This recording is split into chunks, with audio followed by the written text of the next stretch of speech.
Hola, clase. Senior Boyle here, and I'd like to talk to you about some notes. So, if you don't have the notes, you need to go to the Google Classroom assignment from the 13th, and that would be yesterday. Looks like this right here. And click on this right here. It says everything about the imperfect notes.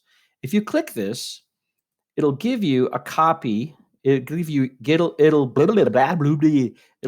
your own copy of this, and you can fill in the blanks. Now, what I'd like you to do is take the video that I'm making and grab the top tab. So let's say, for example, it was this tab here that I was working, that my video's on, and pull it down, pull it over to the side, and it'll cover half your screen, and then take your notes and put it on the other half. That way, you have the video of me talking to you over here, and you can fill in your notes on this side, just like we did the other day. Okay, so anyway, hopefully you have a split screen right now.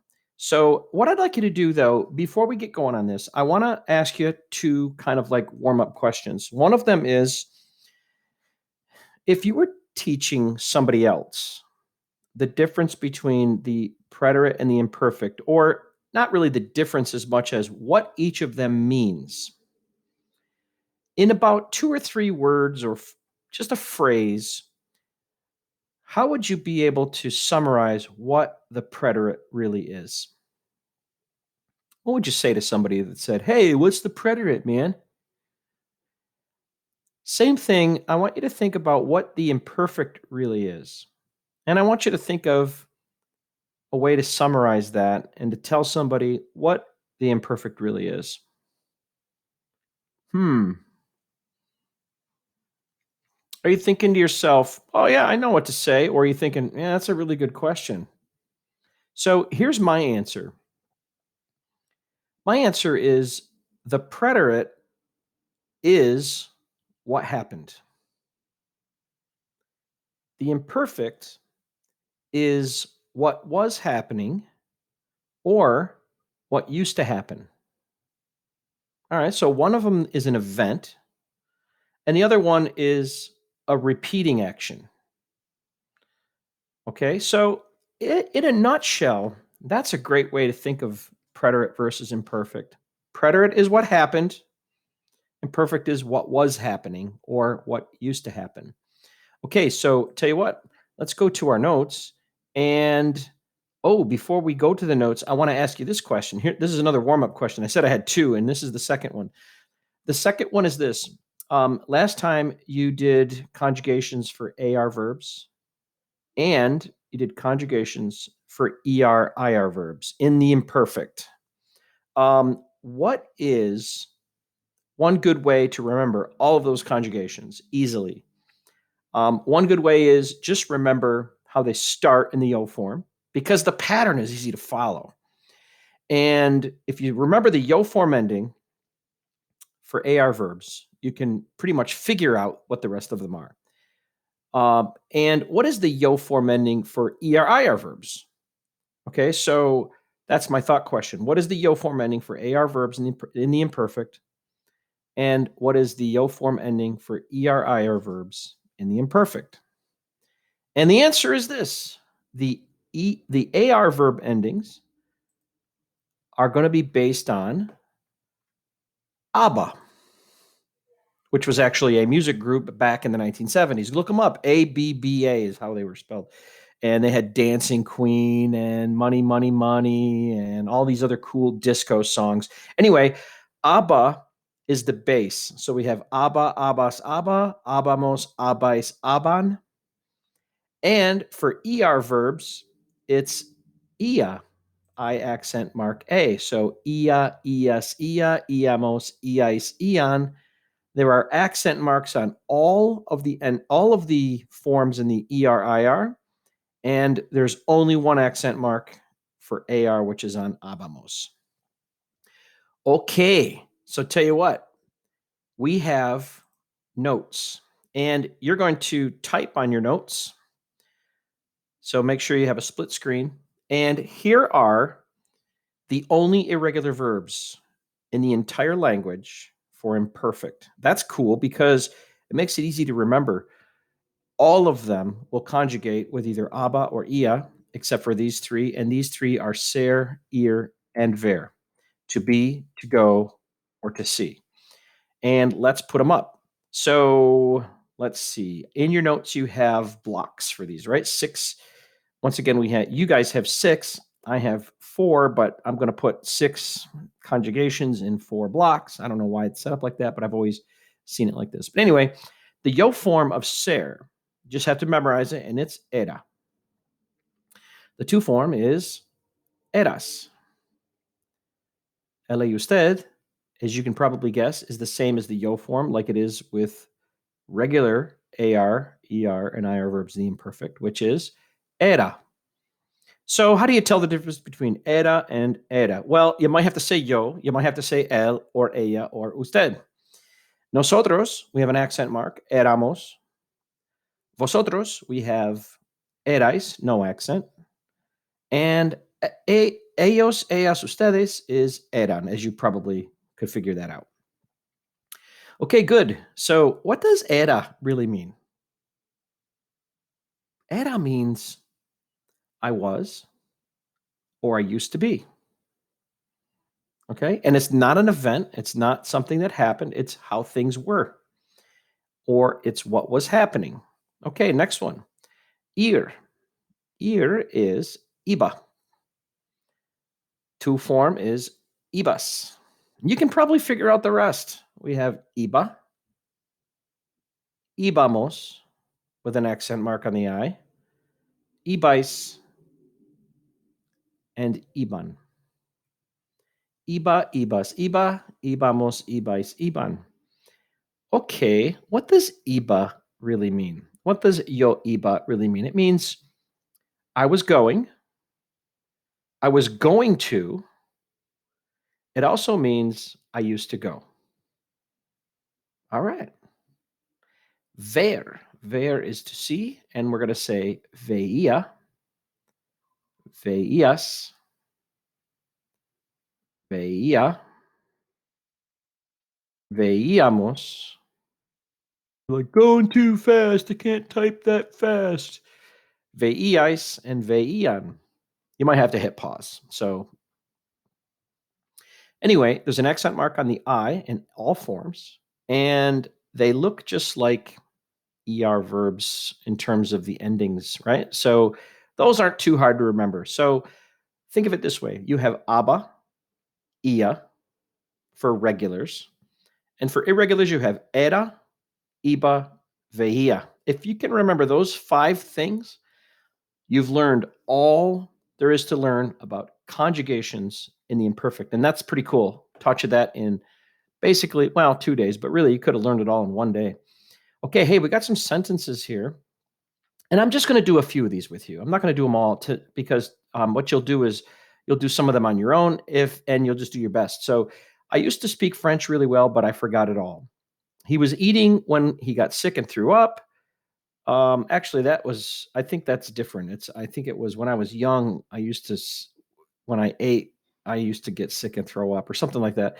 They used to live there a long time ago, blah, blah, blah. Okay, so number 1, I used to speak French really well, but I forgot it all. All right, how many verbs are there here? We have 2. Speak is one of them, and forgetting is another. One of them is imperfect, the other is preterite. Which one do you think is which? Well, I used to speak. I can see that it says used to. Anytime you want to say used to, use imperfect. I'm going to say that one more time. Anytime you feel like saying, I used to do something, what that means is that you did it over and over. We don't know how many times you did it. It's what you did habitually in the past. That's always going to be imperfect. So the speaking French is imperfect. And we know that's easy. I used to speak French. We're going to take I used to speak and make it all one word in Spanish. And it's the word hablaba. Okay, and then we have francés, muy bien, pero I forgot it all. I forgot it all is imperfect because you did it. It's what happened, not what used to happen, but you did it. It happened. So, how do you conjugate I forgot it all? Or how do you conjugate I forgot it? Well, the verb forget is olvidarse, and it's reflexive. And the reason why I wanted to point this out to you is just so that we can remember when we run into a reflexive verb, I just want you to remember how to conjugate it. So, the first thing you do when you see a reflexive verb, olvidarse, is you got to deal with say. And this is the yo form. So, what does say turn into in the yo form? Well, it turns into may and it goes in front of the verb, right? We take it off the end and we put it in the front. Next thing we do is we're going to drop the AR ending. And there it is. So we're left with may, and then we have olvid is the stem. Now, with olvidarse, there's no stem changes. So we're just going to apply the appropriate ending, which is E accent mark, because that's the yo form ending in the preterite for AR verbs. So we have me olvidé. So how are we going to translate this sentence? We're going to say,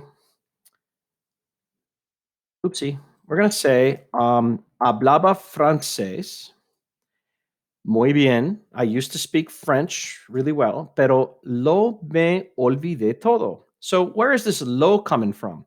Well, the lo is the it, and it refers to French.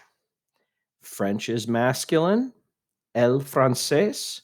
And when we want to take the word it and we want it to be a direct object, we stick it before the verb. And the verb is me olvidé.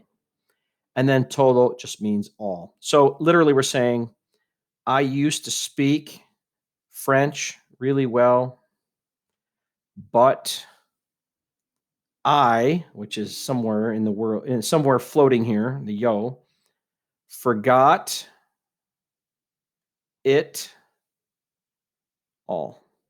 Okay, sound good? Okay, next one.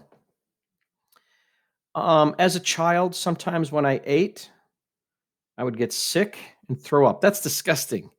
Well, I wanted to teach you a couple of words: the verb to get sick and the verb to throw up.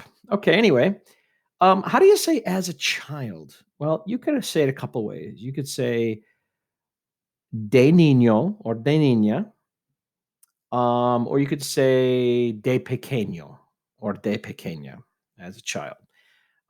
Sometimes is a veces. Now, let me ask you something. How many verbs do we have? Let's see. We have eat or ate. We have get sick, and we have throw up. So we have three. Um, Are they imperfect or preterite or a combination of those?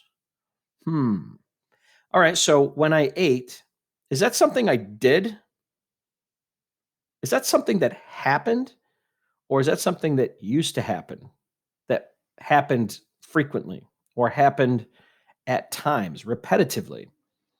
Well, it's sometimes. So in this case, it happened sometimes. That means it happened over and over again. I could change this to sometimes when I would eat, and when I say would, I mean I used to do it often. I would get sick and I would throw up. Or how about this? Sometimes when I used to eat, I used to get sick and I used to throw up. So we can use would as a repetitive action, and we could use used to. In English, I think from context, we only have to say it once. Sometimes helps us understand when it happened, that it's imperfect. And then would also helps us understand when this action happened. We don't say would and we don't say used to in Spanish. Instead of saying would or used to, we're just going to put the verb in the imperfect. Okay, so I think that ate, when I ate or when I used to eat, that's easy. That's just the verb comer, and we can conjugate that. It's an ER verb. We're going to just add IA. So we're going to say comía. Throw up is vomitar. So vomitar is just a regular old AR, excuse me, AR verb. That one's easy to figure out. We have vomitaba. But what about the verb to get sick? Well, the verb to get sick is enfermarse. So we got to deal with the say first. We're going to drop the say. We're going to put it in the yo form. So say turns into may. Then we're going to drop the ending from the AR verb. There's no stem change.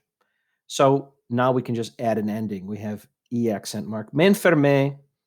Oh, that's wrong. That should be aba. Anyway, sorry about that. Let's change that right now because that's really frustrating that I forgot to do that. Okay, so let's see that again. Sorry about that. Enfermarse, me enfermar, me enferm, and then me enfermaba. Okay, so I would get sick. I used to get sick. So here's the sentence: de niño or de niña. There should be an A in here because if you're a girl, it's de niña, right? Or de pequeño or de pequeña. A veces cuando comía, this is imperfect. When I would eat, yo me enfermaba, I would get sick, and vomitaba, I would throw up. Disgusting. Okay, let's do another one. They used to live there a long time ago. This one's easy. They used to live there. I think we want to say ellos for they, but used to live is one word in Spanish. And do you remember how to say there? Remember here, around here, there, around there? Aquí, acá, allí, allá. So aquí is right here. Acá is around here or with action. Allí is there, and allá is over there somewhere. So there is allí. And a long time ago, the idea of ago is time or is hace plus time. So what we're going to say here is ellos vivían allí hace mucho tiempo. Okay, hey, tell you what, you're not sitting here. I can't really hear you. So if I said, "Hey, do you want to do another one?" You'd probably say, I don't know what you would say. Honestly, you'd be like, "Nah, I don't want to do one." Yeah, I want to do one. Okay, let's do another one. Let's just do one more.